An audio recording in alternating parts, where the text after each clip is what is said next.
Hi writers and readers, I'm Christie Stratos, and today I have another episode of Journal Jungle for you. Today I'm going to do Bookforum.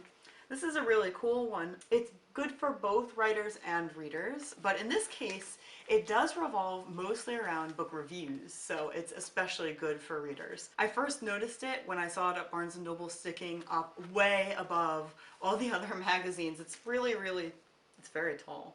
So it worked for me, you know, whatever marketing they're doing, because I saw this really tall magazine, and it's actually at the top, at least at my Barnes & Noble, it's at the top level of the magazines, and it was so tall. I said, oh my gosh, I have to see what that is. I checked it out, and I think it comes out 5 times a year, and I have the April, May one from this year, and I also got the June, July, August one from last year.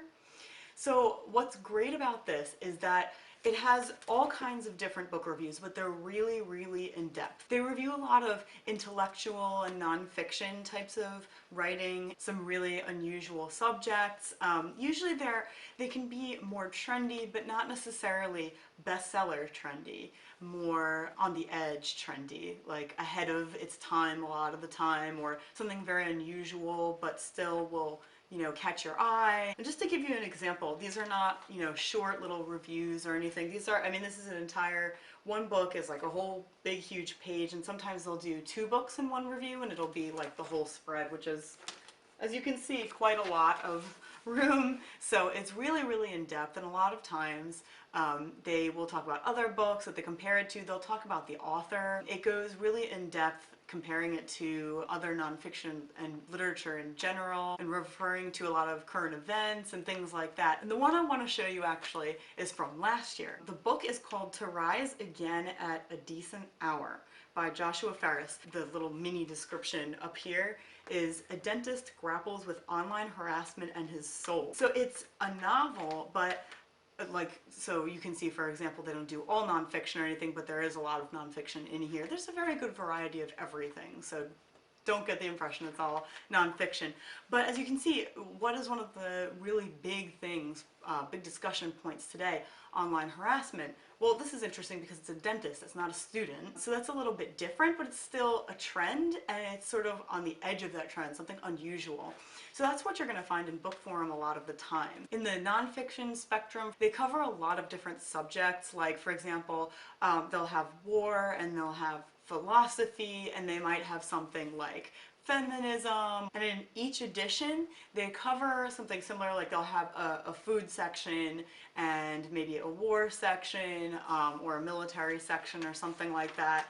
So you're really going to get a really great broad range of topics, which is great for a reader, of course. So I would say that if you're into really literary things, really on the edge types of things, so I would say this is especially good if you're really trying to talk to other people in the industry, but especially those who are, you know, maybe publishers or who are editors for big name companies or something. But especially, I would say even more specifically than that, more university press types. Of course, you could read this no matter, you know, who you're talking to, and you would sound extremely well educated because you're talking about, like I said, very trendy types of topics, very unusual things. One of the things I noticed is that the publishing companies who advertise in here are a lot of university presses, which makes a lot of sense based on what I just said, how they do a lot of nonfiction and really important topics and current events and things like that, like I said. But for example, they have, like, on the back of this most recent one from April, May of this year, they have Perennial, which is actually a Harper imprint. So it's not all university press stuff. Even the Harper one is still along the same types of lines, very unusual types of stuff, not your typical novels that you're going to find on like the bestseller list or anything like that.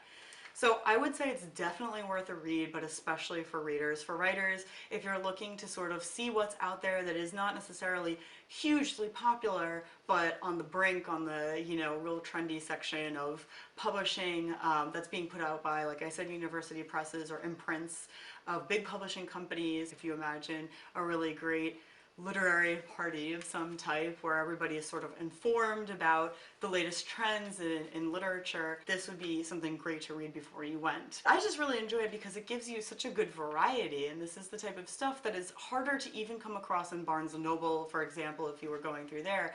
you know, looking for something to read, because you're going to have to look really carefully. A lot of these books in here are the types of books that you might find like one of in a section or something, but they're really intelligent things and very different. I hope you really enjoyed this episode. Leave a like below and subscribe for more, and I'll do a different journal next time. Thanks for joining me.